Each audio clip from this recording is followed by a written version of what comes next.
하나님의 말씀 함께 보시겠습니다. 오늘 우리에게 주시는 하나님의 말씀은 로마서 8장 3절입니다. 로마서 8장 3절 말씀을 봉독하겠습니다. 율법이 육신으로 말미암아 연약하여 할 수 없는 그것을 하나님은 하시나니 곧 죄로 말미암아 자기 아들을 죄 있는 육신의 모양으로 보내어 육신의 죄를 정하사. 아멘. 이제 담임 목사님께서 나오셔서 진리는 다수결이 아니다, 이런 제목으로 하나님의 말씀 선포해 주시겠습니다. 제목을 참 잘 정했어요. 진리는 다수결이 아니다. 예, 이제 십자가에도 바로 알기, 이런 이제 큰 대주제를 가지고 우리가 이제 십자가의 도에 대해서 계속 말씀을 전하고 있는데 2시간 공백이 있었기 때문에 좀 요약을 해드리는 게 필요하지 않을까. 지금까지 전해드린 거 자세히 요약하려면 너무 많은 시간이 걸리고, 예, 간단히라도 요약을 하는 게 필요할 것 같은데요. 제가 십자가의 도의 문제점을 처음 인식하고 그 다음에 깨달은 것을 녹음한 것이 이 설교를 준비하기 약 4년 6개월 전이었어요. 그러니까 이 설교가 준비된 게 몇 년이 됐기 때문에 그래서 여러분, 그때가 2020년이었습니다. 2020년. 저는 그것이 옳다고 수년 동안 믿고 그렇게 살았습니다.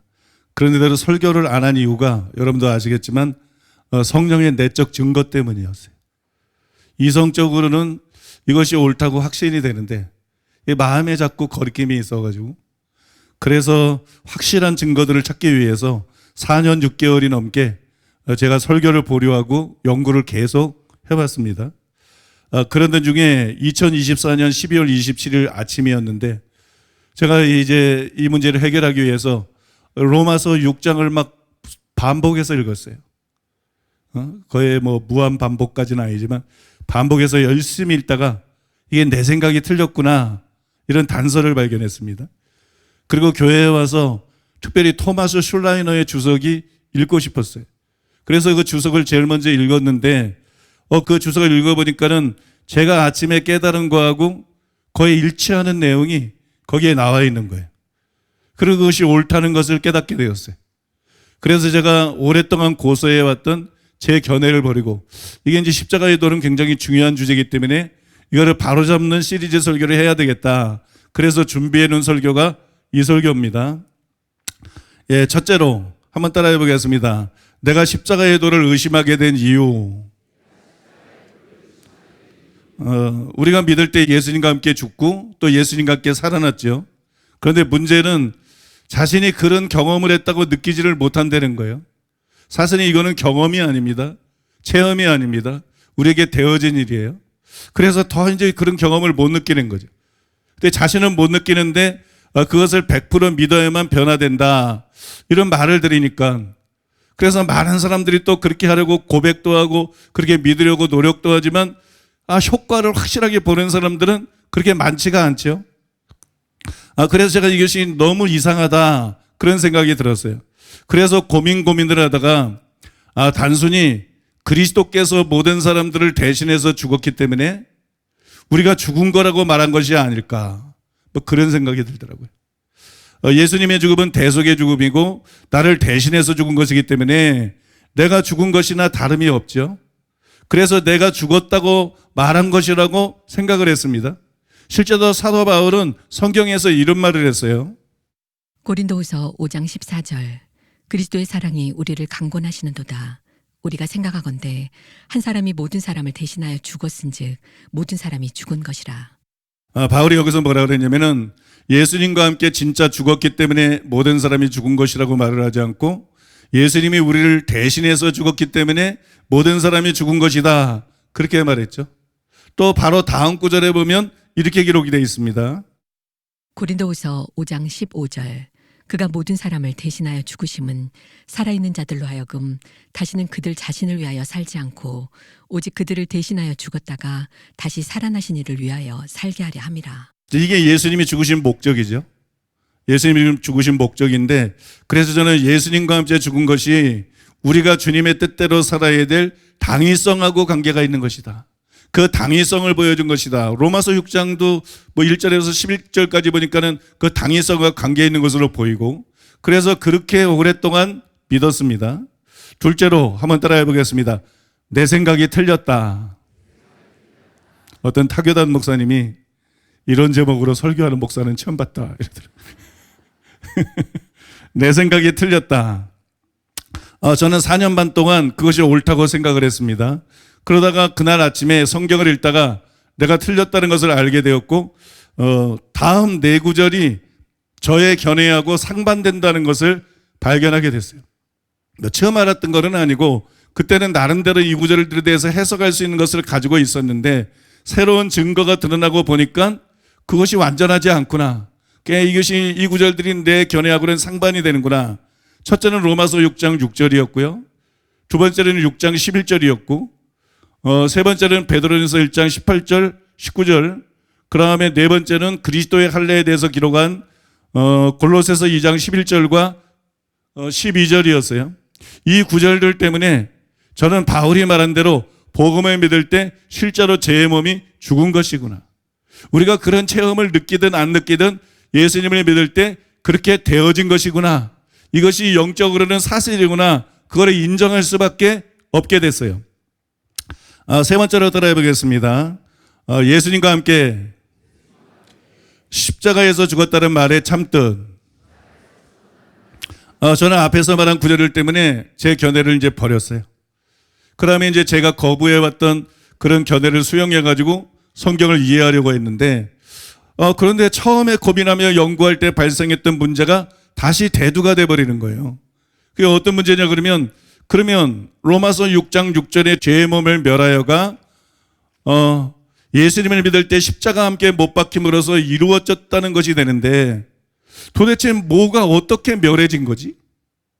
이 경험이 아니니까. 그때는 경험이 아니라는 것도 제가 모를 때거든. 도대체 뭐가 어떻게 멸해진 거지?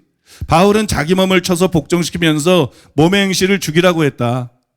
성경에 이런 구절들이 굉장히 많은데, 그러나 만약에 제 몸이 멸해졌다면 이럴 필요가 전혀 없는 거 아닌가? 또한 성도들의 경험 속에서 이런 수준의 경험이 아니니까 이런 수준의 경험이 실체가 없지 않은가? 이런 생각이 들었어요. 또 그때 이런 생각이 들었습니다. 그런데도 왜 바울은 죄의 몸이 멸해졌다고 할까? 혹 죄의 몸이 멸해졌다는 것에 실체가 있고 그것이 우리가 생각하는 것과 다른 것일 수도 있지 않을까? 그것이 바울이 말한 것일 수도 있지 않을까? 우리가 뭔가를 착각하고 오해하고 있는 거 아닐까? 또 이런 생각이 들었습니다. 로마서 6장 6절에는 예수님과 함께 십자가에 못 박힘으로 죄의 몸이 죽었다고 기록되어 있다. 그러나 바울 자신도 몸을 쳐서 복종시키는 삶을 살았고 또 성도들에게 몸의 행실을 죽이라고 했잖아요. 성경에 이런 구절들이 굉장히 많이 있잖아요. 그러므로 죄의 몸이 죽어 죄에게 종로로 하지 않는 것이 가능해진 것은 사실이지만 바울이나 베드로가 명한 것들을 안 해도 될 그런 수준으로 자익게 된 것은 아닌 것이 아닌가, 이런 생각이 들었어요. 이게 굉장히 합리적인 추론이죠. 굉장히 합리적인 추론입니다. 그 후에 비로소 그 뜻이 이해가 되기 시작했습니다. 죄의 몸이 멸해진 것이 맞구나. 그러나 그 구체적인 의미는 사람들이 생각하는 그런 뜻이 아니다. 단지 죄에게 종노릇하지 않는 것이 가능해진 것이다. 우리가 전에는 로마서 7장의 상태, 즉 죄에게 종노릇하는 상태였다. 그런데 더 이상 죄에게 종노릇하지 않는 것이 가능해진 것을 죄의 몸을 멸하여 라고 말한 것이다. 그래서 우리가 바울과 베드로가 말한 것들을 안 해도 되는가? 즉 자기 몸을 치고 육체의 정욕을 제어하고 영으로서 몸의 행실을 죽이지 않아도 되는가? 그렇지 않다. 단지 죄에게 종노릇하지 않는 것이 가능해진 것이기 때문이다. 그런데 그보다 훨씬 더 높은 수준으로 멸해졌다고 오해를 한 것이다. 그래서 죄의 몸이 멸해졌다면 왜 몸을 쳐서 복종시키고 육체의 정욕을 제어해야만 하지? 라는 의문이 생긴 것이다. 또한 그래서 죄의 몸이 멸해졌다면서, 그래서 죄에게 종노릇하지 않을 수 있게 되었다면서, 그런데 왜 또 성령이 필요해? 라는 의문을 갖게 된 것이다. 그러나 죄의 몸이 멸해졌다는 것은 그런 수준으로 멸해진 것을 뜻하는 것이 아니다. 로마서 8장 4절, 육신을 따르지 않고 그 영을 따라 행하는 우리에게 율법의 요구가 이루어지게 하려 하심이니라.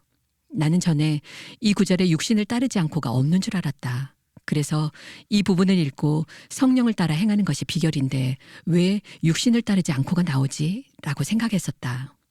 그 이유는 바로 죄의 몸이 멸하여졌고 그것이 가능해졌기 때문이다.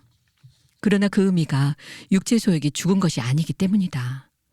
죄를 짓지 않는 것은 가능해졌으나 그것이 저절로 되는 것은 아니다. 그래서 육신을 따르지 않아야 한다고 한 것이다. 그뿐 아니라 하나님은 우리에게 성령을 주셨다. 또 순종에는 죄의 몸이 죽은 것뿐 아니라 성령의 도움이 절대적으로 필요하다.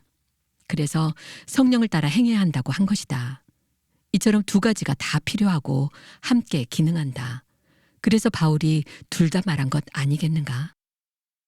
전에 제가 여러분들에게 자세히 설명해드렸는데 로마서 8장 2절의 해방은 로마서 7장의 상태에서의 해방이죠.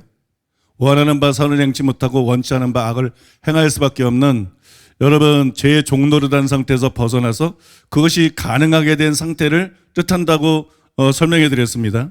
이처럼 가능하게 된 상태를 뜻하는 것뿐이지 죄에서 완전히 자유케 된 것을 뜻하는 것은 아니다. 그냥 죄의 몸이 죽어도 역시 마찬가지다. 그 이상의 의미일 수가 없다. 죄의 몸이 죽어도 결코 그 이상의 소재를 말하는 것이 아니라 이와 비슷하거나 뭐 이런 정도의 뜻이다. 그거를 여러분 말씀을 드렸습니다. 네 번째로 따라해 보겠습니다. 십자가라 도라 불리는 가르침의 문제점. 지금 제가 문제를 제기하는 것은 바울이 말한 십자가의 도가 아니라 교회 안에서 굉장히 오래전부터 유행되어 왔는데 제시펜 루이스가 말한 주장한 십자가의 도를 말하는 것이에요. 그건 어떤 주장이냐면 로마서 6장 11절에서 바울이 말한 것을 베드로전서 2장 24절에 나오는 신유에 요구되는 믿음으로 그렇게 믿어야 그게 효과가 있다는 주장입니다. 근데 그렇게 믿으려고 그래도 내가 믿고 싶다고 그렇게 되나요? 그게 잘 안 되죠. 워치만지가 그걸 잘 알고 있어요. 그래서 그런 믿음을 가지려면 계시를 받아야 된다. 그건 계시의 결과로 가를 수 있는 믿음이다. 그런 믿음을 가지려면 반드시 계시를 가져야 된다. 이런 주장을 펼쳤어요. 이것이 바로 여러분 소위 십자가의 도라고 제가 칭하는 것입니다. 그런데 이것은 복음을 오해한 것이에요. 그 다음에 성경적으로 정확한 것이 아닙니다. 그것을 6가지를 통해서 여러분들에게 설명해 드렸죠. 1. 복음이 무엇인지 알면 오류가 보인다. 2. 이 단락에서 바울은 복음을 전하지 않았다. 3. 복음이 요구하는 것은 소위 십자가의 도에서 주장하는 그런 믿음이 아니다. 4. 구원의 조건인 회개와 믿음 자체가 순종과 불가분리적이다. 5. 임의의 구원은 한 단계지 두 단계가 아니다. 6. 성경의 어느 누구도 그들처럼 복음을 전하지 않았다. 기억이 나시나요? 뭔가 기억이 나긴 나는데 다른 기억이 안 나죠. 더 이상은 제가 설명해 드릴 시간이 없어요. 이제 진도를 빼야 되기 때문에. 자, 그러면 오늘은 연이어서 한번 따라해 보겠습니다. 그렇다면 로마서 8장 3절도 같은 뜻인가? 예, 이제 그거를 이제 나누도록 하겠습니다. 하나님의 은혜로 저는 과거에 4년 반 동안 오해해왔던 로마서 6장 6절의 의미를 비로소 제대로 이해하게 되었어요. 그러나 같은 의미라고 생각한 8장 3절은 어떻게 보아야 될까요? 율법이 육신으로 말미암아 연약하여 할 수 없는 그것을 하나님은 하시나니 곧 죄로 말미암아 자기 아들을 죄 있는 육신의 모양으로 보내어 육신의 죄를 정하사.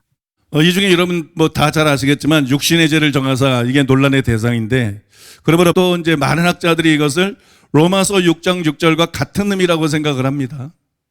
여기서 이제 죄가 멸해졌다 뭐 그런 의미라고 이제 생각을 하는데 이게 과연 그런 의미일까요? 우리는 이제 여러분도 대부분 그렇게 알아왔을 거예요. 목회자들도 많은 분들이 그렇게 알아왔을 거예요. 과연 이게 그런 의미일까요? 이에 대해서 제가 연구하고 정리한 것을 여러분들에게 설명해 드리기를 원하는데요. 좀 몇 가지로 정리해서 설명해 드리겠습니다. 첫째로, 뭐 이 두 가지면 되겠네. 두 가지로 정리해서 설명해 드리겠는데 첫째로 따라해 보겠습니다. 육신의 죄를 정하사에 대한 세 가지 견해. 제가 다이아몬드 같은 진리를 설교할 때 소개를 했고 거기에 이제 우리에게 여러 부목사님들이 설교를 통해서 이 얘기를 굉장히 자주 했어요. 응? 굉장히 자주 했어요. 육신의 죄를 정하사가 예수님의 죽음을 통해서 죄가 멸해졌다는 뜻이다. 이런 설교 여러분이 교회 안에서 많이 들으셨죠, 그죠? 그리고 이런 설명을 많이 하는 이유가 이게 요즘에 이제 트렌드입니다. 이게 요새 이제 대세예요. 특히 여러분 우리나라 신학자들. 저도 이제 연구를 하면서 알았는데 연구를 안 하면 연구가 된다. 제가 연구를 하면서 알았는데 우리나라 신학자들이 특히 우리나라 신학자들이 이 견해를 적극 지지를 하고 있더라고요. 예를 들어서 홍영규 교수님은 로마서 어떻게 읽을 것인가 이 책에 대해서 이에 대해서 이렇게 썼습니다. 하나님은 속죄제물이 되신 아들의 육체 안에서 죄를 효과적으로 파괴하셨다. 이것은 8장 3절 하반절에 육신의 죄를 정하사라는 말에 함축되어 있는 의미다. 예수님의 죽음은 죄의 권세 아래 있던 인류의 죽음이요 죄악된 육신의 멸망이었다. 이것은 예수님의 죽음이 아담의 불순종으로 시작된 죄의 지배를 파괴하는 결정적인 행동이었음을 의미한다. 실로 예수님의 죽음은 육체 안에서 왕노릇해왔던 죄의 시대를 종결시킨 획기적인 사건이었다. 또 여러분 권영경 교수님도 로마서 산책이라는 책에서 같은 주장을 했고요. 그 다음에 이한수 교수님, 총신대 이한수 교수님도 그분이 쓴 주석에서 똑같은 말은 조금 다르지만 똑같은 내용의 주장을 펼치고 있어요. 우리가 그런 것들을 들은 거예요. 우리가 그런 것에 기반한 해석들을 들은 것이에요. 그래서 우리는 학자들 대부분이 육신의 죄를 정하사에 대해서 이런 견해를 갖고 있을 것이다. 이런 착각에 빠져 있어요.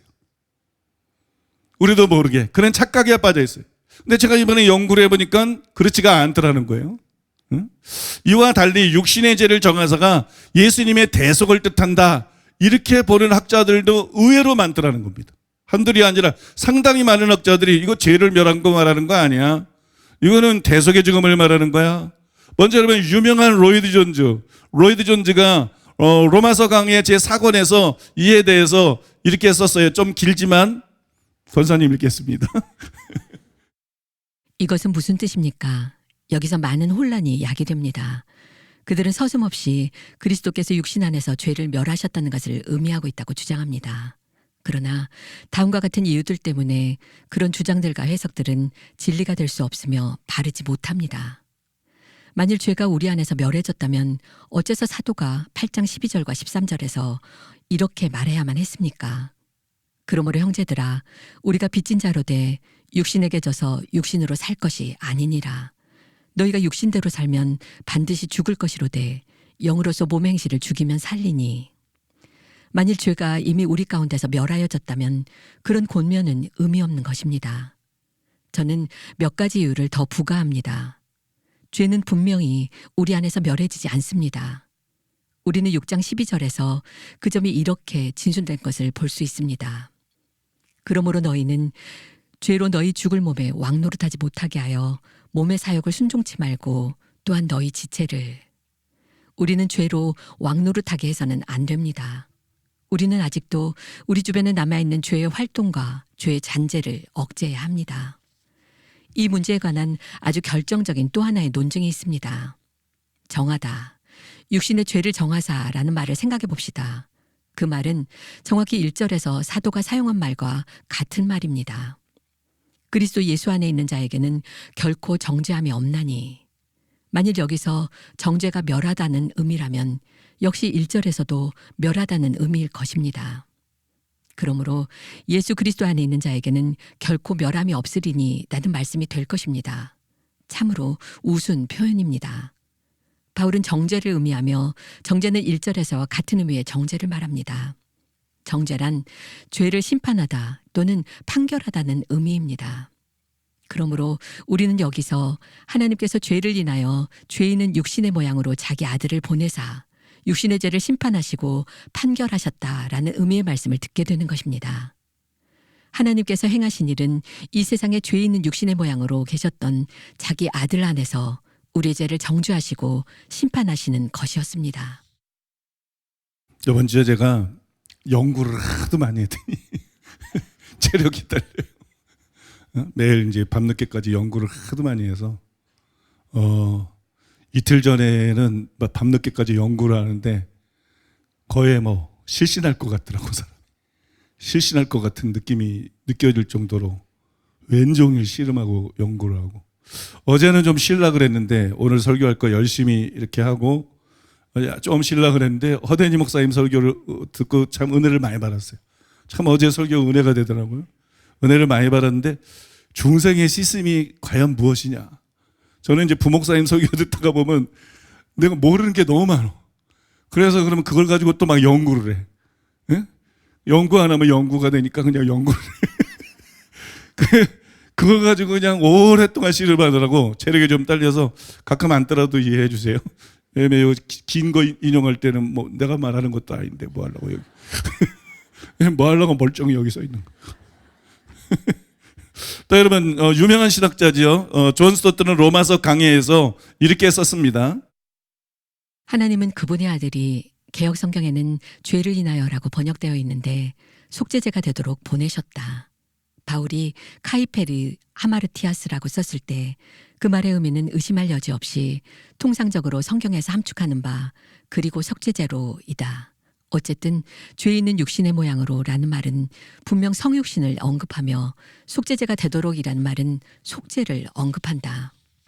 하나님은 육신의 죄를 정하사 즉 우리 죄로 더불어 죄 있게 되기는 하셨지만 원래는 무죄하신 예수님의 진정한 육신 혹은 인성의 죄를 정하셨다.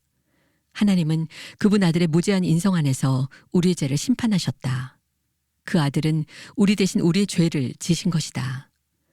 프리드리히 뷰셀은 그것, 죄를 정하는 것이 인간의 심판을 언급할 경우 정죄하는 것과 죄에 대한 형을 집행하는 것에는 분명한 구분이 있다고 지적한다. 하지만 신적인 카타크리네인의 경우에 그 두 가지는 하나로 볼 수 있다. 그러므로 로마서 8장 3절에는 판결의 선고와 집행 둘 다가 포함되어 있다.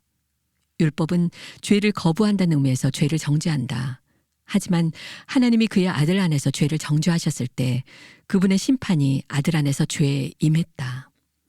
찰스 크랜필드가 말했듯이 그리스도 예수 안에 있는 자들에게는 신적 정죄는 없다. 그들이 받아 마땅한 정죄를 이미 그분이 그들을 위해 완전하게 지셨기 때문이다. 또 더글라스 분은 NICNT 로마서 주석에서 이렇게 쓰고 있습니다. 2절에서 그리고 1절에서도 그리스도 예수 안에 있는 이라는 말씀이 이미 알려주었듯이 성령의 해방시키는 역사는 오직 그리스도에 의해 만들어진 상황 가운데서만 일어난다.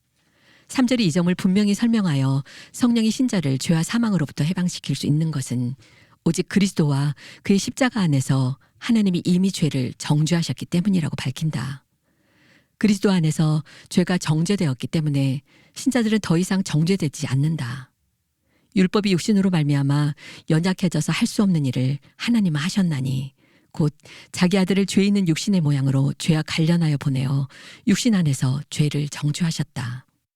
네, 마지막으로 그랜트 오스번도 로마서 주성에서 이렇게 썼어요. 이 희생의 결과로 속죄제물로 육신의 죄를 정하신 것이다. 그렇게 하기 위해 그분은 육신의 모양으로 보내져서 완벽한 속죄제물이 되시고 율법이 할 수 없었던 일, 즉 죄의 대가를 청산하는 일을 하시고 타락한 인간을 속량하시고 죄의 용서를 확보하셨다. 자, 학자들의 글은 항상 어렵죠. 그죠? 학자들의 글은 항상 어렵고 또 긴 글은 더 어렵죠. 근데 여러분 네 가지를 읽어드렸는데 여러분들이 뭔 말인지 모르겠다. 아무 문제가 없어요.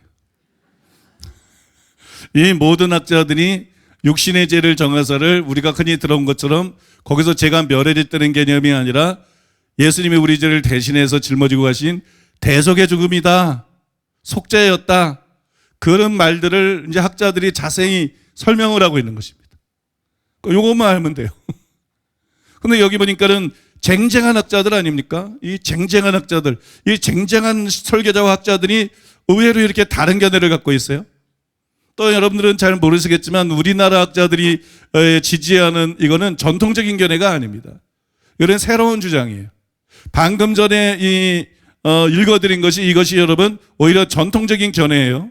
여러분 들어보니까 어떠세요? 이제 막 헷갈리죠. 육신의 죄를 정하사가 거기서 죄를 멸했다는 뜻으로 배워왔는데, 그죠?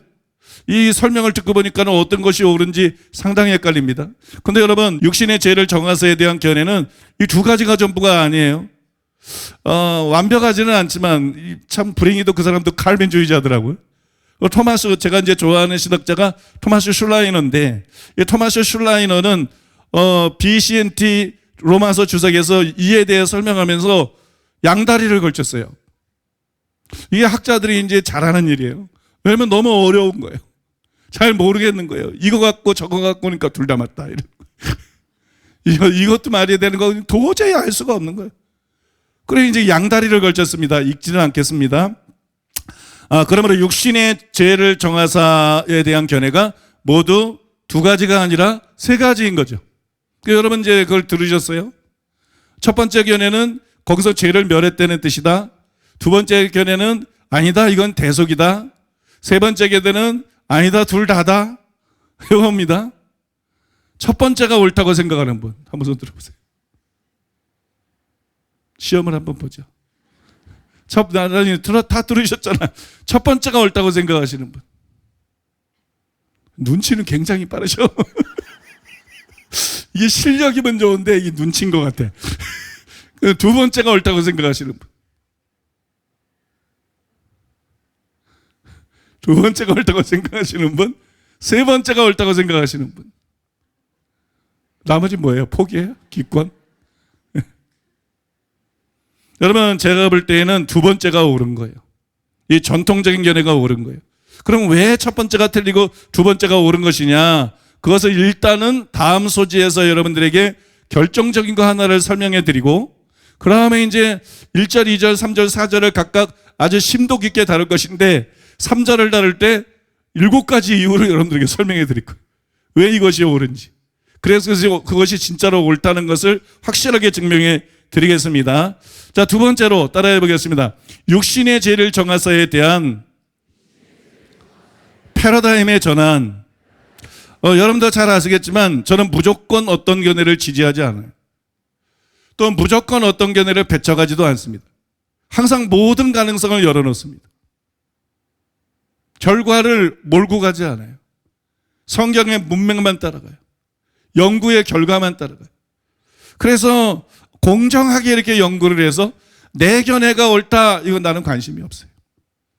그래서 내가 틀렸다, 이게 나는 하나도 안 창피해. 나는 자랑스러워.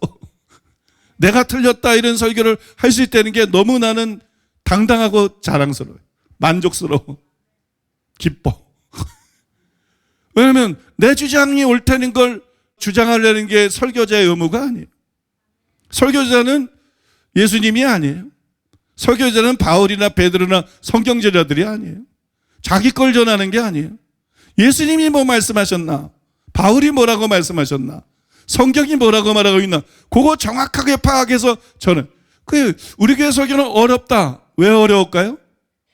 왜 어려울까요? 네? 수많은 설교자들이 자기가 배워서 알고 있는 게 있어. 그게 예수님이 말한 거하고 많은 부분이 일치하지만 일치하지 않는 부분도 많아요. 바울이 말한 거하고 일치하는 것도 일치하는, 그걸 믿고 그냥 그거를 은혜스럽게 잘 전하는 데에만 관심을 갖고 있는 설교가 거의 뭐 99%의 설교라고 보시면 될 거예요. 프로테지는 내가 마음대로 정하는 거니까 몰라. 조사한 적이 없어. 그런 설교는 쉬워요. 결론 다 내려져 있으니까 뭐 그냥 예화 듣고 막 그럴싸하게 설명하고 뭐 감정적으로 호소하고 쉽고 뭐 재밌을 수도 있고 뭐 그냥 뭐 은혜롭다고 느낄 수도 있어요. 근데 우리 설교는 그게 아닙니다. 그게 아니고 정말 예수님이 말씀한 게 뭔가, 정말 바울이 말씀한 게 뭔가, 정말 성경의 의미가 뭔가, 이거는요 쉽게 얘기가 안 돼요. 학자들이 너무 많은 다른 주장을 하고 그 주장들이 굉장히 나름대로 탄탄한 여러 가지 근거들을 가지고 하고 있기 때문에 어느 것이 맞는지 분별하는 것 자체가 어마어마한 시간과 노력과 고역을 필요로 한다. 그리고 그런 설교는 쉬울 수가 없어요. 쉽게는 그게 설명이 안 돼요. 그래서 어느 정도 어려울 수밖에 없어요. 설교는 무조건 쉽게 해야 된다. 그거는 연구가 하는 소리입니다. 연구를 하는 연구들이 하는 소리예요. 여러분, 바울 서신이 쉬워요? 바울 서신 집에 가서 읽어보세요. 목사들도요 몰라요. 나도 몰라. 그래서 맨날 연구하는 거야. 읽는다고 100번 읽는다고 뭘 알아? 글자나 하는 거지. 100번 읽으면 알아? 1000번 읽으면 갑자기 글자나 잘하는 거지. 연구하지 않고는 모릅니다, 여러분. 절대 성경은 깊이 연구하지 않고는 몰라요. 이해가 되십니까? 그래서 여러분, 이게 쉽게 설교하는 것은 불가능하게 되는 거예요. 정말 성경의 의미, 본래의 의미를 제대로 이해하고, 그래서 하나님의 말씀과 사람의 계명이 있는데 이 교계 교리들 중에서 교단의 교리 널리 퍼져가는 중에서 사람의 계명을 걸러내고 순전하게 하나님 앞에서 말씀하는 것처럼 하나님의 말씀을 전하기 위해서는 이거를 여러분 연구하지 않으면 안 되고, 연구를 하면 할수록 최대한 쉽게 설명을 하더라도 어느 정도는 어려울 수밖에 없다는 거예요. 놀라운 것은 그것이 중고등학교 영어보다 안 어렵다는 거. 놀라운 것은 그것이 중고등학교 수학보다 안 어렵다는 거. 근데 그거는 다 해. 응? 근데 설교는 어렵다 그래. 이렇게 생각하면 안 된다는 거예요. 이런 생각을 버려야 된다는 거예요, 여러분. 이해하십니까? 베드로는 학문이 없다. 베드로전서 후서 읽어보세요. 쉽나?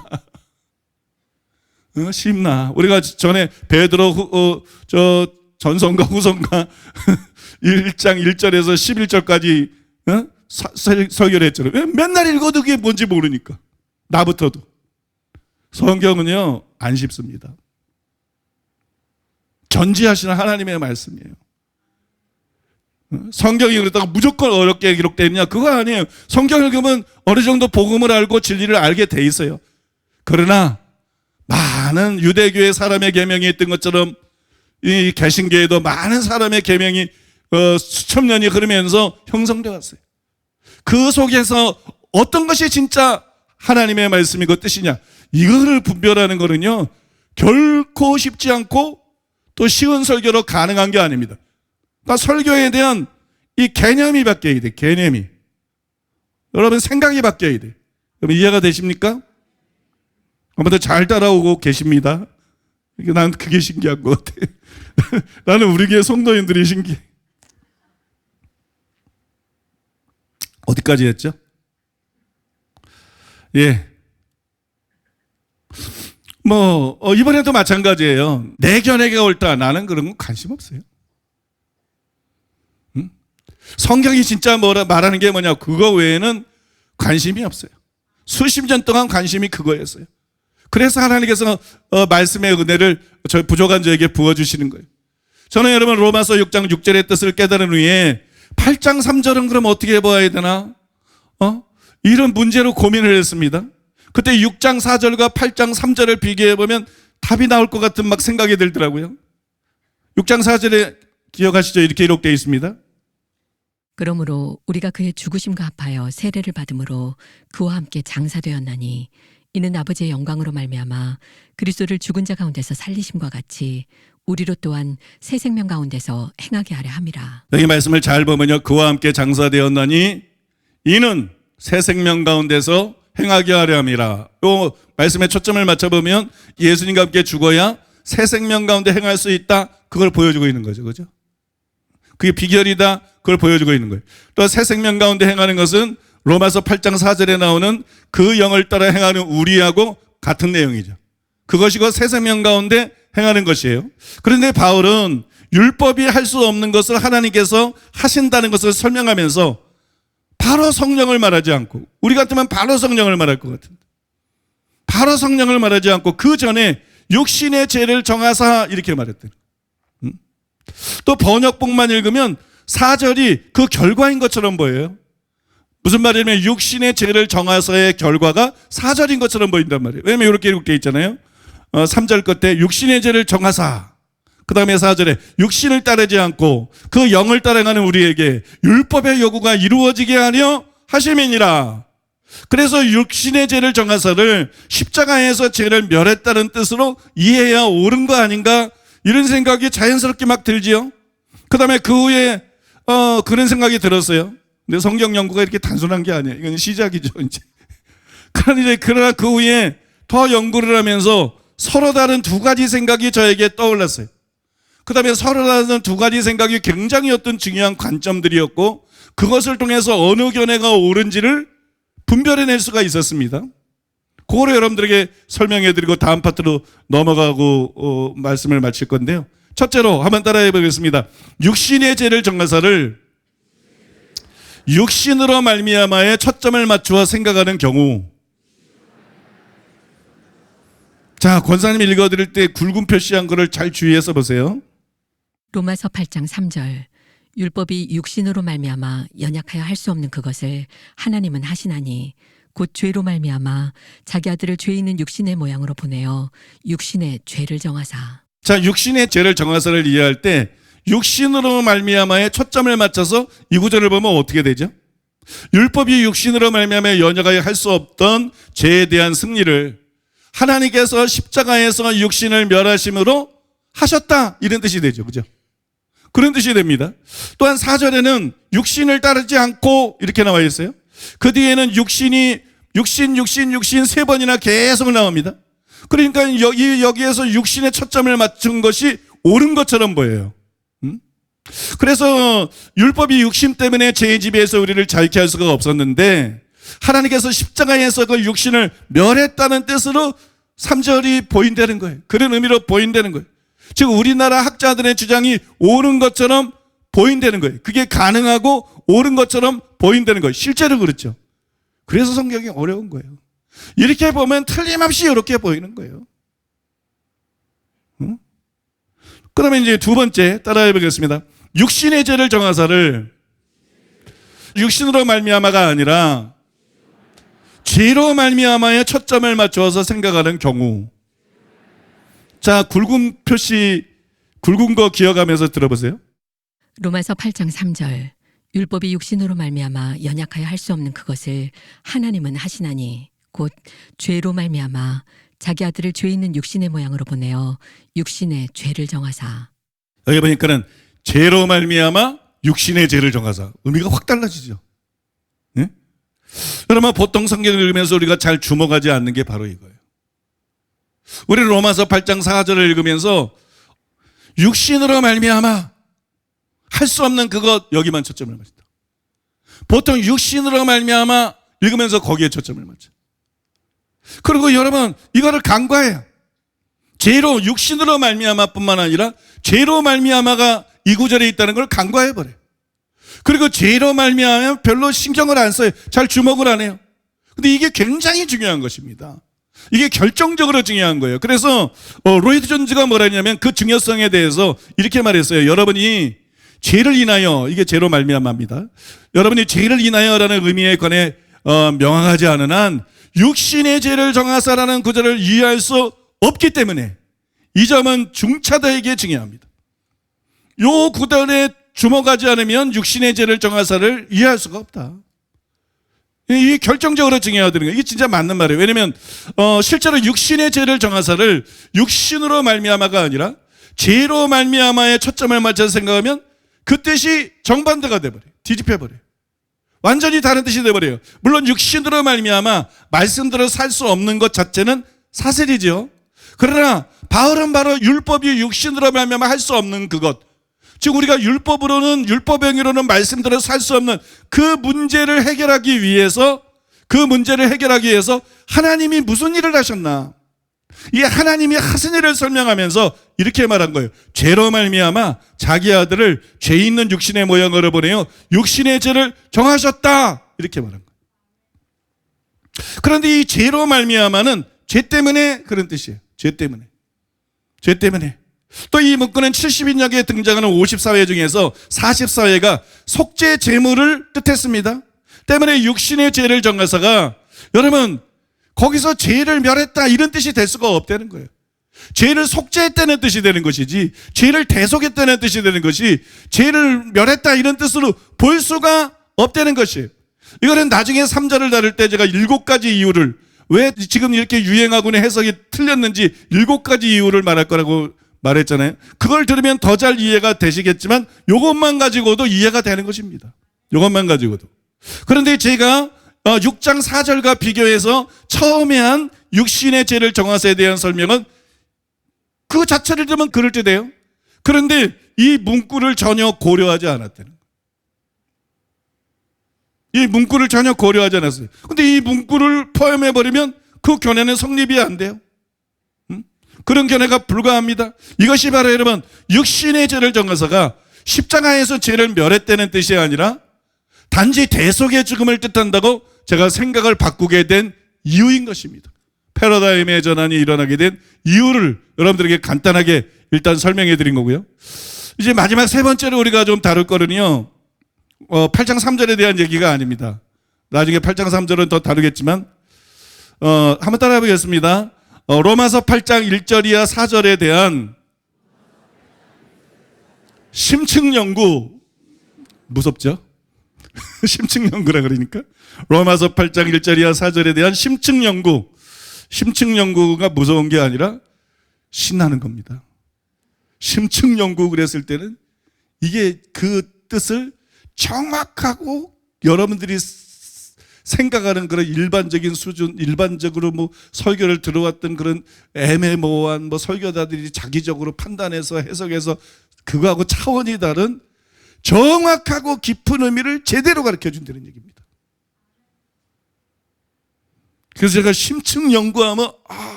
골 아프겠다. 골 아프겠다. 약 사 먹어야지. 이러면 안 되고 심층 연구하면 가슴이 떼야 돼요. 심층 연구하면 가슴이 떼야 되고 막 기대가, 그죠? 기대. 응? 신라 호텔에 가서 응? 맛있는 음식을 먹는 것처럼 기대심이 있어야 돼요. 저는 육신의 죄를 정하세에 대해 연구하면서 놀랍게도 로마서 8장 1절이야 4절을 새로운 차원에서 온전하게라는 말을 써도 된다는 생각이 들 정도로 그렇게 이해할 수가 있었습니다. 이거는 제가 전혀 기대하지 못한 것이, 성경을 해석하다 보면 단순히 그것뿐만 아니라 그게 연결이 되면서 생각지 못한 소득들을 얻을 때가 굉장히 많아요. 근데 이거는 저에게 굉장히 큰 수확입니다. 또 저는 이것을 통해서 육신의 죄를 정하사가 죄를 멸했다는 뜻이 아니라 대속을 뜻한다는 것을 재확인할 수가 있었어요. 그래서 여러분들이 이것을 설명해 드리는 것입니다. 아마 많은 분들이 여기서 지금 이제 속으로 막 그렇게 생각하실 거예요. 로마서 8장 1절에서 4절? 로마서 8장 1절에서 4절? 나 외울 수도 있어. 외우지 못하도 대강 무슨 뜻인지 다 알아. 너무 많이 듣고 충분히 들어서 나는 그 뜻을 충분히 알고 있어. 이렇게 생각할 거예요. 게다가 여러분 굉장히 익숙해서 단지 읽기만 해도 그 뜻을 대번에 알 수 있을 것 같은 그런 구절 아닙니까? 그래서 여러분들이 알고 있다고 생각하겠지만 과연 그럴까요? 여러분들이 그 뜻을 정확하게 충분히 알고 있다고 생각하겠지만 과연 그럴까요? 저는 그렇지 않다고 믿습니다. 저는 전혀 그렇지 않다고 믿습니다. 왜냐하면 굉장히 분별하기 힘든 난제들이 각 구절마다 포진해 있어요. 그거 아세요? 여러분들은 성경을 읽으면서 뭐가 난제인지도 몰라. 그래서 내가 성경을 뭘 깨달았다고 막 호들갑을 떠면서 기뻐가지고 올려. 그러면 이거 뭐야? 이 미구절이 뭐가 있다고 뭘 깨달았다.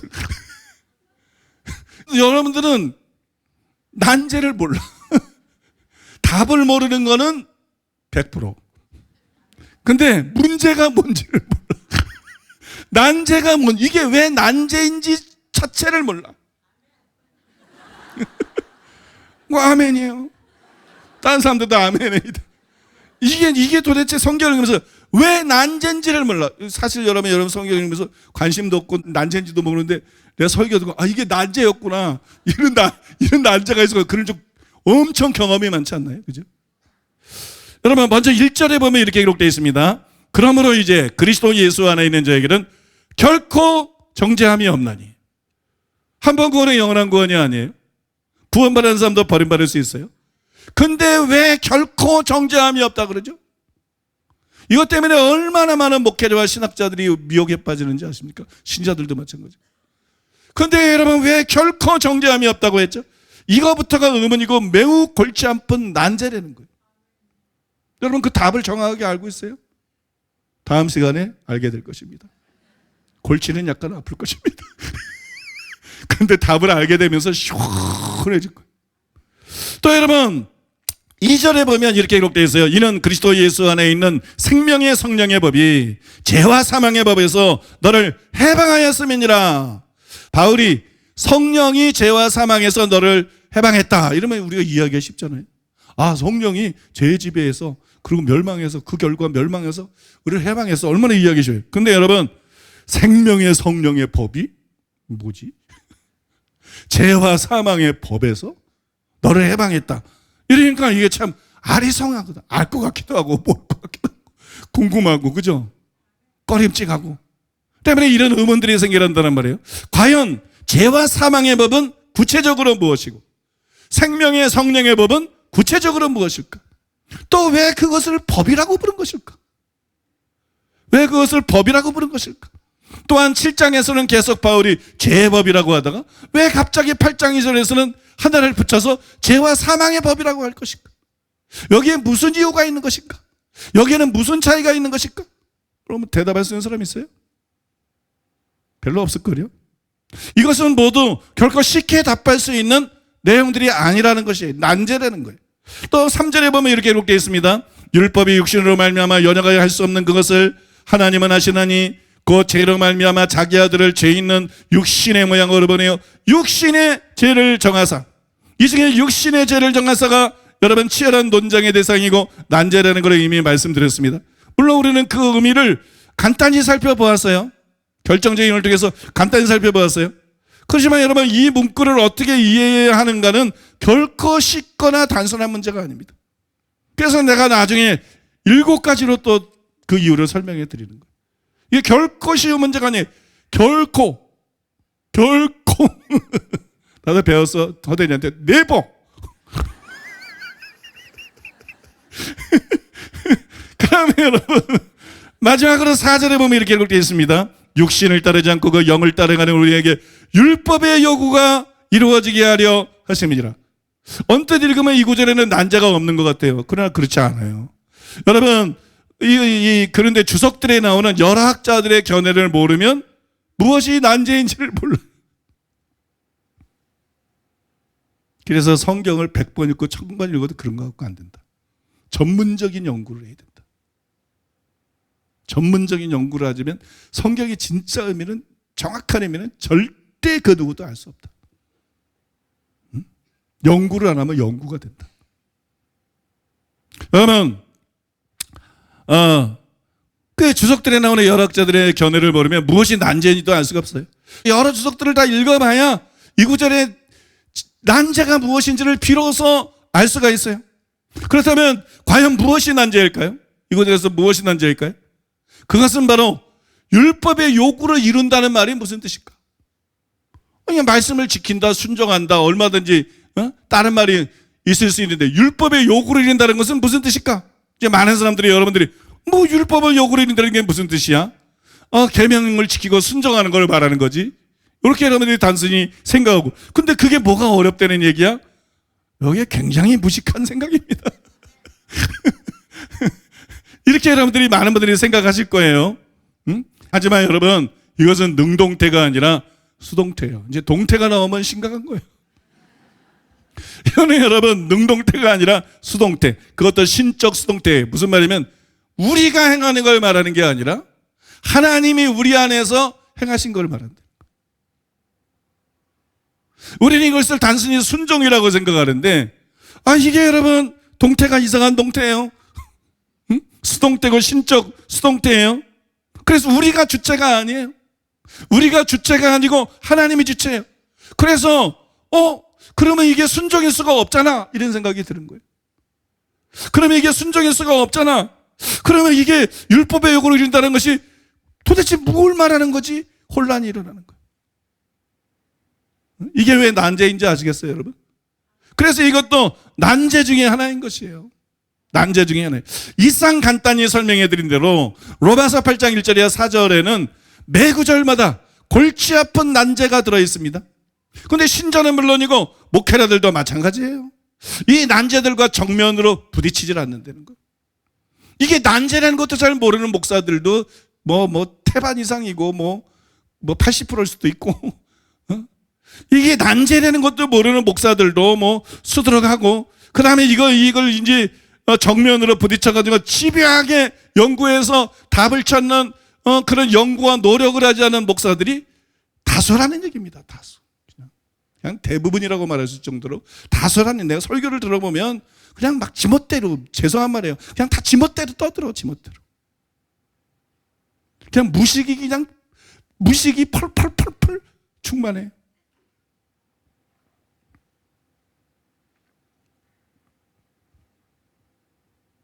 뭐 여러분 단지 그런 연구를 깊이 하지는 않고 성도들은 성경을 읽다가 이건 무슨 뜻이야 이렇게 생각하고 말하고 그거 성경을 안다고 생각하고 목회자들은 주석 몇 가지 읽고 자기 마음에 맞는 거 하나 선택해가지고 이건 이런 뜻이야 그러고 설교하고 이런 여러분 사실 상황이고 그런 여러분 실정이 되는 것이에요. 더구나 여러분 이 단락을 바울의 의도대로 정확하게 이해하는 것은 생각보다도 굉장히 어렵습니다. 정말 어려워. 정말 어려워. 오늘 포함해서 이게 이제 로마서 8장 1절에서 4절을 설교하는 건데 한 달 제가 설교할 겁니다. 4주에 걸쳐서. 이게 이렇다 이렇게 말할 수 있는 내용이 아니에요. 굉장히 이게 복잡하고 굉장히 어렵습니다. 굉장히 어려워요. 저도 여러분 시행착오를 여러 번 겪었어요. 그러므로 여러분들이 알고 있거나 여러분들이 배우고 있는 것이 얼마든지 틀렸거나 부정확할 수 있다는 것을 인정하고 믿습니까? 그러면 하나님의 말씀의 진짜 의미를 알고자 하는 사모하는 마음으로 다음 시간을 기다리시기 바랍니다. 다음 시간부터 1절, 2절, 3절, 4절이 굉장히 중요한 구절이잖아요. 로마서 8장 1절, 2절, 3절, 4절. 무슨 뜻인지 여러분 아주 깊이 다 해부해서 투명하게 여러분들에게 보여드릴 거니까 기대하시길 바라고. 사실 저는요 제가 요새 설교도 못하고 있지 그 다음에 요새 한 설교가 뭐예요? 십자가의 도 바로 알기. 이건 내가 제일 우려한 설교예요. 이게 은혜가 되는 설교가 아니고 분별을 위한 설교이기 때문에 내가 잘못 알고 있던 거를 바꾸는 설교이기 때문에 복잡하지 어렵지 은혜는 안 되지. 큰일 났다. 성도들이 다 도망갈 것이다. 근데 안 도망가더라고. 그냥 안 도망가. 난 진짜로 그 면에서 우리 성도님들에 대해서 감동해서 안 도망가더라고. 그 다음에 더 늘어나더라고.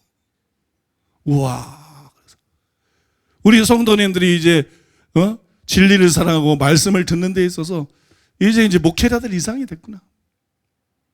목회자들 이상으로 진짜 말씀에 관심을 갖고 말을 하면 알아들을 수 있는 그런 수준으로 성장했구나. 그런 생각이 들더라고요. 그래서 또 율법이 폐했다는 것이 어떤 의미인지 율법 폐했다는 거 그리스도 율법 들고 다 아는 거 아닙니까? 하나님 말씀은 끝이 없어요.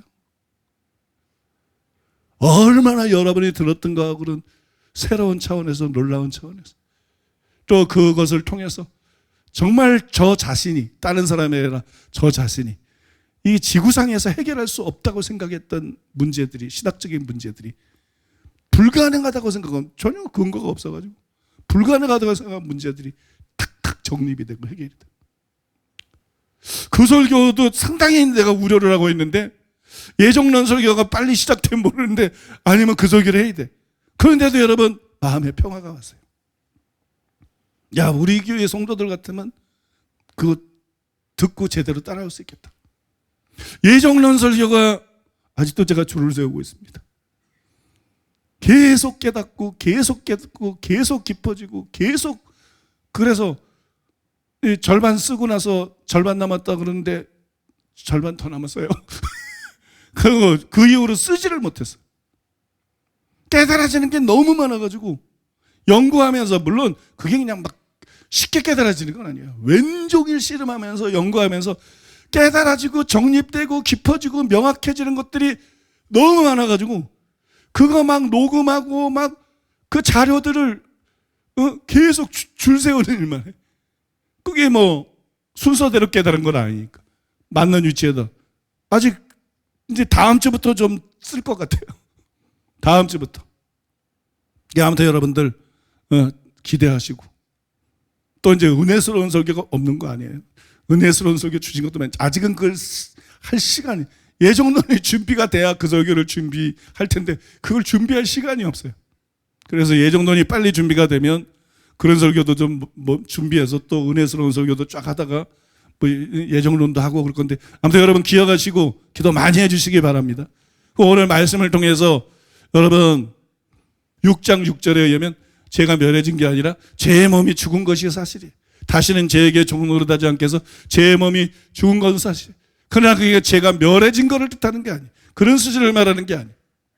제에게 종노릇할 수밖에 없는 우리가 제에게 이제는 종노릇하지 않을 수도 있게 되었다는 걸 말해요.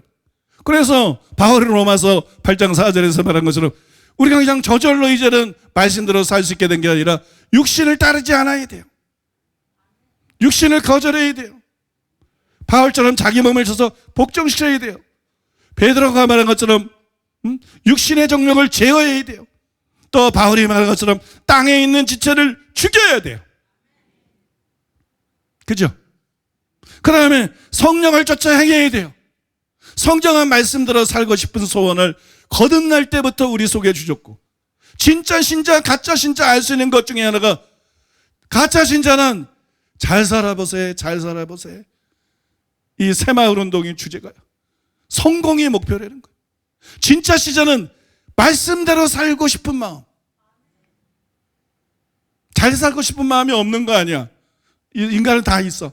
그러나 그게 제일 큰 소원이 아니야. 말씀대로 살고 싶은 마음이 이 사람의 지배적이고 가장 강력한 관심이고 소원이고 최고의 기도 제목이고 자기가 가장 힘써서 노력하는 것이고, 이게 진짜 신자란 말입니다. 이게 신앙생활이 그렇게 녹록한 게 아니에요. 그래서 예수님이 뭐라 그러셨느냐? 그러면 우리가 예수 믿고 제 몸이 죽고, 죄가 죽은 건 아니지만 제 몸이 죽고, 바꿔 말해서 제 지배력이 죽고, 제 지배력이 죽고 성령이 우리에게 임하셔서 새 생명을 주셨어요. 그런 사람들에게 육신을 따르지 말고 성령을 쫓아 행하라 그런 거잖아요. 그래서 우리가 육신을 따르지 않고 성령을 쫓아 행할 수 있어요. 그런데 여러분, 그건 우리의 선택입니다. 그런데 이 선택이 거듭나면 가능해져요. 처음에는 쉬워요. 그런데 하루 이틀에서 하는 게 아니에요. 계속 1년 10년 신앙생활을 해야 됩니다. 이것이 항상 쉬운가요? 아닙니다.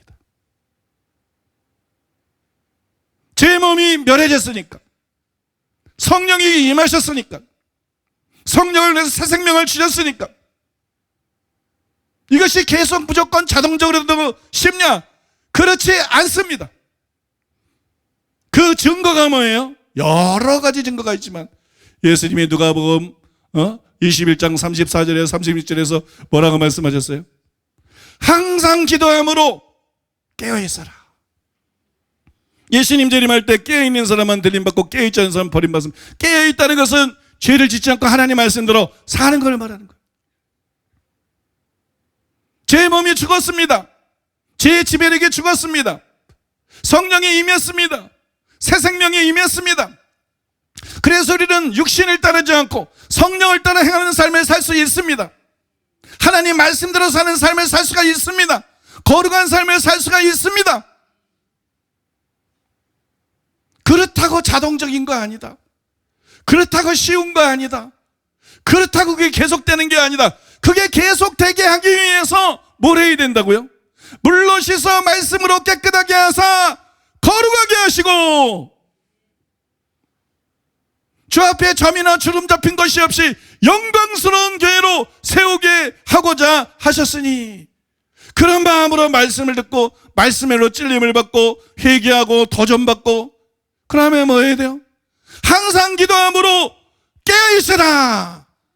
교회 다니는 게, 신앙생활은요 교회 다니는 게 아닙니다. 신앙생활은요 예배 드리는 게 아닙니다. 신앙생활은요 단순히 성경 공부하는 게 아닙니다. 신앙생활은요 단순히 봉사하고 전도하는 게 아닙니다. 신앙생활은요 말씀에 귀 기울이는 겁니다. 신앙생활은 말씀을 듣는 겁니다. 신앙생활은 말씀 들으려고 교회에 오는 겁니다. 신앙생활은 말씀을 듣는 겁니다. 신앙생활은 말씀에 귀 기울인 겁니다. 그 다음에 신앙생활은요 그 말씀을 붙잡고 기도하는 것입니다. 내 힘으로 할 수 없기 때문에, 하나님의 성령이 필요하기 때문에, 하나님의 부어주시는 은혜가 필요하기 때문에 여러분 그 말씀을 붙들고 기도하는 것입니다. 여러분 교회에 나와서 앉아 있습니까? 진짜 말씀을 듣고 있습니까? 그게 양과 염소의 차이거든. 교회 나와서 그냥 예배드리고 있습니까? 진짜 말씀을 듣고 있습니까? 진짜 말씀을 듣고 있습니까? 진짜 말씀이 깨달아집니까? 진짜 말씀에 찔림을 받습니까? 진짜 말씀이 꿀보다 꿀송이보다 더 답니까? 진짜 말씀이 불과 반석을 쳐서 부서뜨리는 방망이 같습니까? 진짜 말씀이 나에게 빛이 됩니까? 진짜 말씀을 듣고 있어야 신자예요. 그러나 들었으면 어떻게 살아야 되는지를 알았는데 내 힘으로는 안 되니까 기도해야죠. 응? 어제 먹은 밥으로 오늘 살 수가 없는 것처럼 성령을 거듭날 때 받았다고 그걸 가지고 계속 살 수 없기 때문에 성령의 재충만이 필요하고 날마다 여러분 고린도전서 12장 13절 나중에 하겠지만 우리가 다 성령으로 세례를 받아 한 몸이 되었고 그 다음에 그랬어요. 또 다 한 성령을 마시게 하셨느니라. 또 다 한 성령을 마시게 하셨느니라. 이게 신앙생활이에요. 계속 성령을 마시는 거. 계속 성령을 마시는 거. 그래야 여러분 시냇가에 심은 나무처럼 성령의 열매를 풍성하게 맺을 수 있는 거예요. 여러분 믿습니까? 열매 맺는 백성이 그 나라를 차지한다는데 천국에 들어갈 수가 있는 것이. 그래서 계속 성령을 마시려면 입을 열어서 기도해야죠. 학교에서도 선택 과목이 있고 필수 과목이 있다고요. 신앙생활에도 선택이 있고 필수가 있다고요. 신앙생활의 선택과 필수는 뭔지 아십니까? 필수는요, 말씀 제대로 듣는 겁니다. 그리고 기도하는 겁니다. 그리고 육신을 따르지 않고 하나님의 성령을 쫓아 행하는 것입니다. 이게 여러분 신앙생활의 국영수입니다. 이게 신앙생활의 필수 과목입니다. 다른 거 잘해도 소용없어요. 다른 거 잘해서는 명문대 못 가요. 국영수를 잘해야 명문대 가요. 다른 거 잘하는 거 가지고는 천국 못 갑니다, 여러분. 이 세 가지를 잘해야 천국 갑니다. 여러분 확실히 아시겠어요? 확실히 아시겠습니까? 그래서 여러분 우리가 이런 제목을 가지고 이 시간에 하나님 앞에 기도하겠습니다. 또 시간이 남으면 이런 말씀들을 올바로 깨닫고 정립하는 것이 왜 중요한지를 알고 하나님께서 정말 지혜를 주시고 분별력을 주시고 은혜를 베푸셔서 계속 하나님의 말씀을 정확하게 깨닫고 설교하고 책으로 낼 수 있도록, 또 그것이 아프리카가 전해질 때 하나님께서 놀랍게 역사하셔서 이번에도 세미나 있잖아요. 놀라운 변화와 열매가 맺혀지도록, 그것이 아프리카뿐만 아니라 열방으로 불길처럼 번져가도록 우리 여러분 주여 삼창하고 이 시간에 통성으로 하나님 앞에 기도하도록 하겠습니다. 주여, 주여, 주여. 아버지, 우리가 깨어있기를 원합니다. 하나님 아버지, 우리가 말씀을 듣고 그 말씀대로 행할 수 있도록 하나님, 우리가 항상 기도함으로 깨어있기를 원합니다. 우리의 영혼이 말씀 앞에서 각성되어지기를 원합니다. 하나님, 날마다 말씀으로 우리를 씻겨 주시옵소서. 물로 씻어 말씀으로 깨끗하게 하사 우리가 영광스러운 교회 되게 하여 주시옵소서. 나 한 사람 한 사람이 주님 앞에 영광스러운 하나님의 신부가 되게 하시고 교회가 되게 하여 주옵소서. 이 말씀을 들은 대로 행할 수 있는 우리가 되기를 원합니다. 하나님, 귀한 말씀으로 우리를 깨우게 하시고 날마다 그 말씀의 빛 앞에서 우리 자신이 회개하며 우리 자신이 그 말씀대로 행할 수 있도록 성령의 도우심을 입고 우리가 승리하는 삶을 살아갈 수 있도록 하나님, 신앙생활의 기본으로 돌아갈 수 있는 우리가 되기를 원합니다. 하나님, 우리의 영혼이 깨어있게 하여 주옵소서. 육신대로 사는 삶이 아니라 영으로 사는 삶을 살게 하소서. 성령으로 사는 삶이 되게 하여 주옵소서. 우리의 육신의 소욕이 완전히 말씀의 빛 앞에서 완전히 죽어지기를 원합니다. 우리를 향하여 주님께서 어떠한 대가를 지불하셨습니까? 내 죄 때문에, 우리의 죄 때문에 죄덩어리가 되시고 속죄 대물이 되신 예수 그리스도의 그 죽으심을 헛되이 하지 아니하고 아버지, 날마다 죄를 이기고 승리하는 삶을 살게 하여 주옵소서. 절대로 우리가 죄의 속박이 되어서 그렇게 살기를 원치 않습니다. 우리를 아버지 하나님이여, 우리를 죄로부터 완전히 자유케 하신 우리 아버지 하나님, 날마다 우리가 거룩함으로, 날마다 우리가 성화됨으로, 영광에서 영광으로 나아갈 수 있는 우리가 되게 하여 주옵소서. 우리가 어떻게 이 귀한 말씀을 듣고 있습니까? 하나님의 말씀이 무엇을 말하고 있는지, 성경은 과연 우리에게 무엇을 요구하고 있는지, 우리에게 율법의 요구를 이루게 하시는 그 하나님의 은혜가 어떠한지 날마다 우리가 이 말씀에 미답해서 우리가 경험하지 않습니까?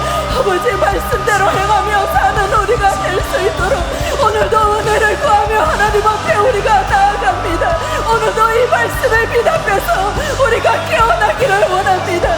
하나님, 우리 모두에게 은혜 위에 은혜를 부어주옵소서.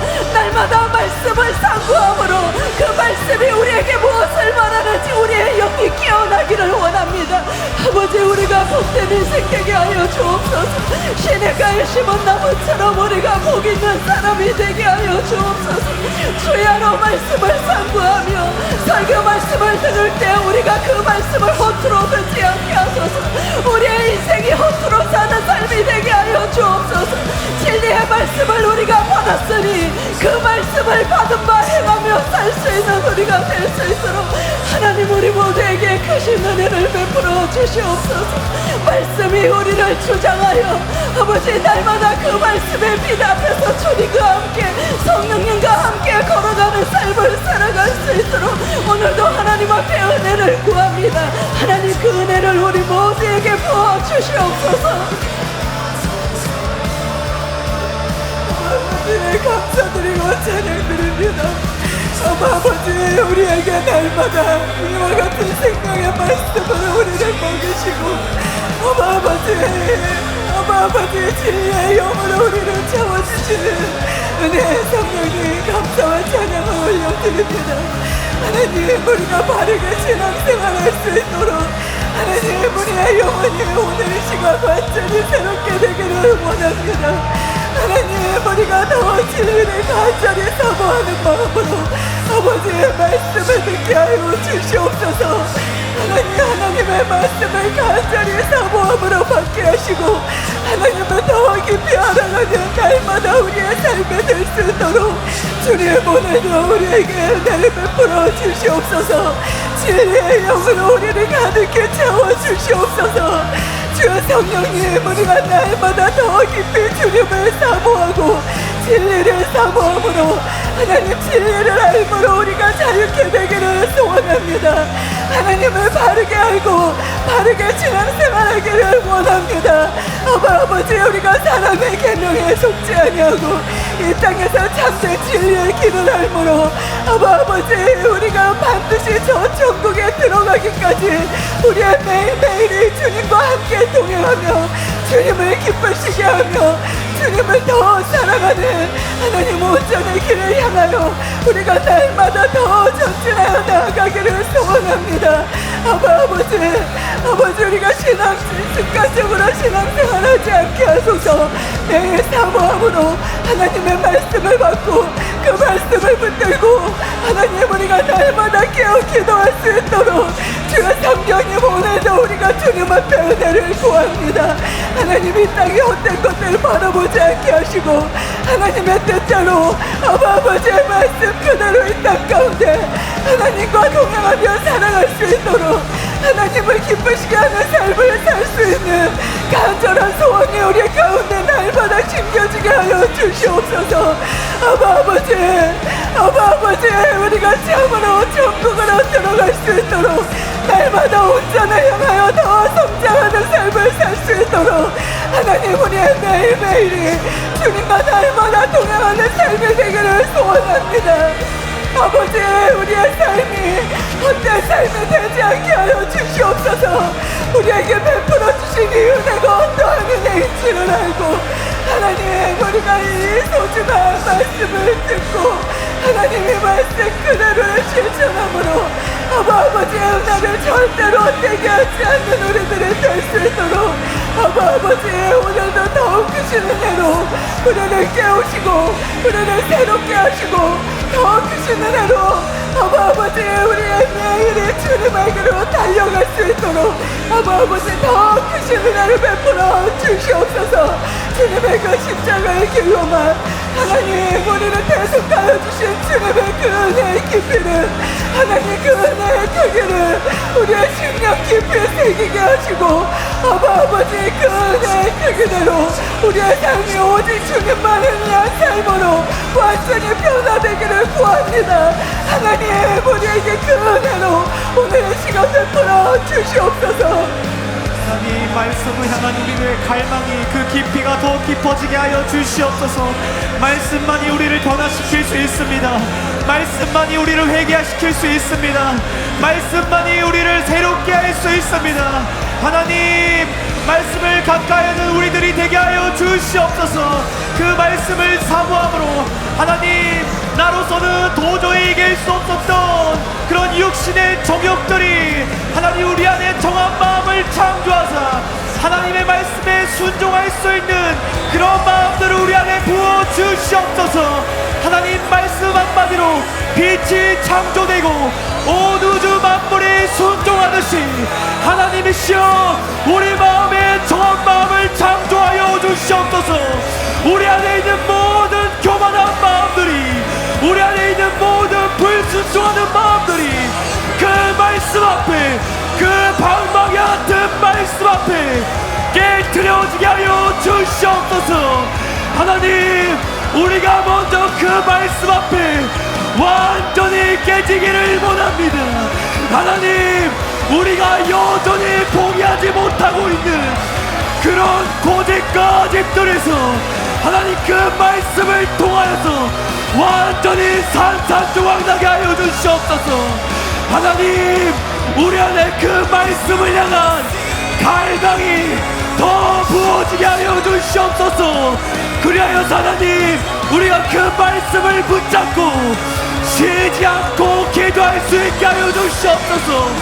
우리가 호흡을 쉬지 않듯이 우리 삶 가운데 우리 신앙생활 가운데 기도가 멈추지 않게 하여 주시옵소서. 기도가 멈추지 않게 하여 주시옵소서. 어떤 일을 시작하든지 작은 일을 시작하든지 기도가 없이는 하나님 시작하지 않게 하여 주시옵소서.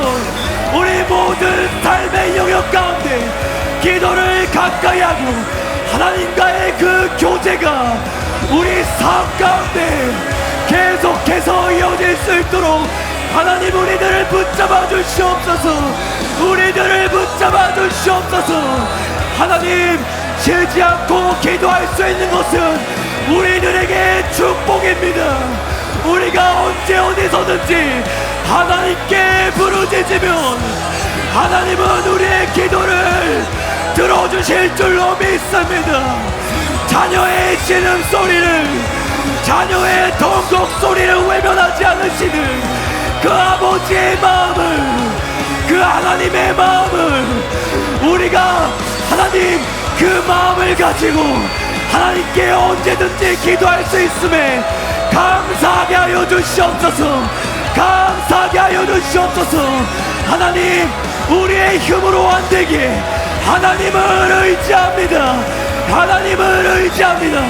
이 진절머리 나는 죄와의 싸움에서 이제는 항상 낙담하며 좌절하며 넘어지는 자가 아니라 하나님이 이기는 자가 되어서 그 말씀을 가지고 하나님께 기도함으로써 그 말씀대로 순종하며 살아갈 수 있도록 하나님 우리 삶 가운데 실제적인 변화와 실제적인 열매들이 맺어질 수 있도록 우리가 말씀과 기도에 전념하게 하여 주시옵소서.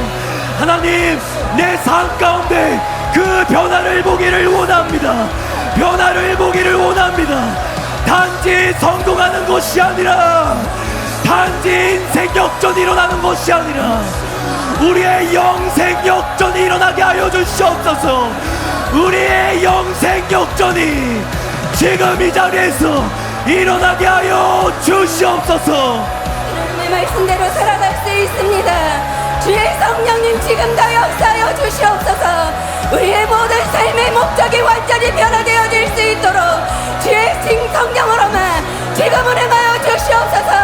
아버지 은혜를 구합니다. 아버지 은혜를 구합니다. 우리의 힘으로 살아갈 수 없기에, 우리의 힘으로 되지 않기에 우리가 하나님 성령님을 의지하며 나아갑니다. 참된 진리의 성령으로 역사하여 주시옵소서. 우리를 사로잡으시옵소서. 진리의 말씀을 통하여, 하나님 성령에 통하여 우리가 아버지 하나님의 말씀대로 살아갈 수 있도록 주님 역사하여 주시옵소서. 우리는 주의 성령 안에서 죄를 이기며 살아갈 수 있습니다. 우리를 십자가에 못 박게 하시고 말씀대로 살아갈 수 있는 은혜, 하나님 우리가 그 은혜를 구하오니 지금 이 시간 역사하여 주시옵소서. 주 성령으로만 역사하여 주시옵소서. 또한 아버지 하나님이여 담임 목사님을 올려드립니다. 이 말씀을 연구하며 하나님 아버지 이 말씀을 선포하며 분명한 이 말씀을 분별하고 정립하는데 주의 성령으로만 역사하여 주시옵소서. 그리하여 이 말씀이 대한민국을 뛰어넘어 하나님 열방 가운데 퍼져나가게 하시고 이 진리에 반응하는 자들, 하나님이 진리에 반응하는 이 목회자와 하나님 교회를 하나님 찾으시고 하늘의 문을 여시고 하나님 성령을 쏟아부어 주시옵소서. 그래서 이 말씀을 통하여 죽어가는 영혼들을 살리게 하시고 하나님 교회들이 깨어날 수 있도록, 하나님 영적인 대가성이 일어날 수 있도록 하나님 도우시고 인도하여 주시옵소서. 우리는 아프리카를 통하여서 보았습니다. 진리의 말씀에 반응하는 목회자와 교회와 하나님 성도들을 통하여 이 세계의 열방을 하나님 구원하기를 원하시는 우리는 성령의 역사를 보고 있습니다. 주님도 역사하여 주시옵소서. 그래서 우리가 날마다 깨어서 기도하게 하시고 성령으로 무장하며 하나님의 아름다운 신부이자 형상으로 나타날 수 있도록 주님 도우시고 역사하여 주시옵소서. 주시고 역사하여 주시옵소서. 우리를 통하여 놀라운 일을 행하고 계시는 주 하나님을 찬양하고 경배드립니다. 아버지, 순전한 복음 진리가, 복음의 능력이 얼마나 강력한 능력인지 우리가 아프리카를 통하여 보았듯이 이 진리가 계속적으로 퍼져나갈 수 있도록 담임 목사님을 사용하여 주시는 하나님 아버지 감사드리고 찬양드립니다. 사랑하는 교회를 사용하여 주시옵소서. 이 순전한 진리의 말씀이 더 명확하고 깨달아지고 더 확실하게 선포되어질 수 있도록 사랑하는 교회에 크신 은혜를 베풀어 주시옵소서. 이 진리의 말씀이 퍼져나갈 수 있도록 아프리카뿐만 아니라 수많은 영혼들이, 수많은 교회들이 교육되고 진리의 말씀으로 인하여 영혼들이 추수되는 그 놀라운 역사를 하나님 행하여 주시옵소서. 우리는 하나님을 기대합니다. 하나님께서 사랑하는 교회를 통하여 열방을 변화시킬 그 일을 우리는 기대하고 사모합니다. 하나님의 일을 행하여 주시옵소서. 사랑하는 교회를 통하여서 진리의 말씀을 통하여 역사하시고 일하여 주시옵소서. 존귀하신 예수님의 이름으로 기도드립니다. 아멘. 교회 소식을 전해드립니다. 우리 교회 처음 오시거나 온라인 등록 후 참석하신 분들을 환영합니다. 예배 후 방송 안내를 따라 왼쪽 스크린 앞으로 나오시면 환영과 함께 교회 생활에 대해 친절히 안내해 드리겠습니다. 출석 성도 66만 명 돌파 소식입니다. 할렐루야. 지난주 전체 사랑하는 교회 총 66만 2,259명이 출석하여 출석 성도 66만 명을 돌파했습니다. 아프리카 선교 소식입니다. 이번 주는 우간다 소르티에서 목회자 세미나가 22일부터 24일까지 열립니다. 위에서 기도해 주시기 바랍니다. 2026년 중고등부연합수련회가 이번 주 7월 20일부터 25일까지 서울 사랑하는 교회 본당에서 있습니다. 2026년 청년부 연합수련회가 2차 등록 기간이 오늘까지입니다. 각 수련회 등록에 대한 자세한 사항과 나머지 소식은 주보를 참고해 주시기 바랍니다. 이제 담임 목사님께서 나오셔서 드려진 예물을 위해 축복해 주시고 축도로 오늘 주일 예배를 마치겠습니다. 아버지 하나님, 하나님의 은혜에 감사드리고 찬송드리고 찬양드리며 영광을 돌립니다. 오늘 거룩한 주를 맞이해서 말씀을 듣고 하나님 은혜에 감사해서 하나님 앞에 예물을 드렸습니다. 주일헌금 11조, 감사헌금, 성경헌금, 각종 예물을 정성껏 올려드렸습니다. 주님 받으시고 영광 받아 주시옵소서. 높임 받아 주시옵소서. 예물 쓰이는 곳에 대추수가 일어나게 하여 주시옵소서. 대부흥이 일어나게 해 주시옵소서. 진리가 퍼져나가고 수많은 영혼들이 구원받는 역사가 일어나게 만들어 주시옵소서. 정성과 예물 드리는 성도님들을 예수님의 이름으로 축복합니다. 양손에 재물 얻을 능력을 부어 주시옵소서. 손대는 일마다 하는 일마다 잘되게 해 주시옵소서. 형통하고 번영하고 창대케 되게 하여 주시옵소서. 아버지 전능하신 하나님, 또한 이 자리에 계시오니 아버지 병든 모든 사람들을 고쳐 주시옵소서. 머리끝부터 발끝까지 고쳐 주시옵소서. 모든 암은 사라지게 하시고 모든 중병과 고질병들도 치유되게 하여 주시옵소서. 감기까지 모든 질병이 치유되게 해 주시옵소서. 모든 고통이 예수님의 이름으로 떠나가게 해 주시옵소서. 모든 비정상이 예수의 이름으로 정상이 되게 하여 주시옵소서. 예수님의 권세의 이름으로 치유될지어다. 예수님의 권세의 이름으로 치유될지어다. 각종 암은 치유될지어다. 눈도 치유될지어다. 귀도 치유될지어다. 장기들도 치유될지어다. 피부도 치유될지어다. 혈액도 치유될지어다. 관절들도 치유될지어다. 팔과 다리도 치유될지어다. 예수님의 권세 있는 이름으로 치유될지어다. 예수님의 권세 있는 이름으로 치유될지어다. 그리고 모든 악하고 더러운 영들은 예수의 이름으로 떠나갈지어다. 정신적으로 누르고 고통을 주는 모든 원수마귀의 세력, 근심을 주고 두려움을 주는 모든 원수마귀의 세력도 예수의 이름으로 묶임을 바랄지어다. 예수의 이름으로 결박을 바랄지어다. 예수의 이름으로 떠나갈지어다. 예수의 이름으로 떠나갈지어다. 예수의 이름으로 자유케 될지어다. 예수의 이름으로 자유케 될지어다. 주여 성령 충만 주시옵소서. 성령 충만 주시옵소서. 오늘도 성령으로 충만하게 하여 주시옵소서. 성령으로 충만하게 넘치게 하여 주시옵소서. 감사드리며 예수님의 이름으로 축복하며 기도하옵나이다. 지금은 우리 주 예수 그리스도의 은혜와 하나님 아버지의 사랑과 성령님의 교통하심이 거룩한 줄 말씀 주님을 예배하고 돌아가는 사랑하는 성도들의 심령 위에, 가족과 자녀와 사업 위에, 몸된 교회와 서울 시민과 북녘 땅에 굶주린 동포들이 아프리카와 이스라엘과 열방들 위해 이제로부터 영원토록 함께 있을지어다.